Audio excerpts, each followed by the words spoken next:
আমাদের বদ অভ্যাস। 2 টুকরা গোস্ত যে চাইছে দিবার আগে 18 টুকরা কথা কয়। হ্যাঁ কয় 18 ইতানের অভ্যাস। এডি নিয়ে হোটেলে বেচ চালাইব, এডি এগুলার ব্যবসা, এগুলা আইসে কর্তিকা। হ্যাঁ লাইনে লাইনে বেড়া বেড়ি আইসে আছে, দিয়া কুল পাই না।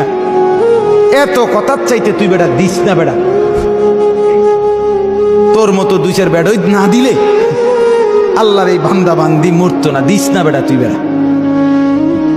কথা বোঝেন নাই কথা? হ্যাঁ এত বালা দিস না বেড়া তুই। 2 টুকরা দেওয়ার আগে এতগুলো কথা বললা। আল্লাহ তাআলা আদেশ করছেন, আল্লাহ তাআলা তুমি দিছিলা তো আল্লাহর জন্যই। আল্লাহ যদি সেটা উঠাই নিতেন, কথা বলেন না কেন? চোখের সামনের থেকে যদি 2 লাখ টাকার গরুটা সরাই নিত, তখন তো ভেটকি দিয়ে থাকতেন। উমা কি ও কথাবার্তি নাই, এখানে গোটা গরুটাই নাই।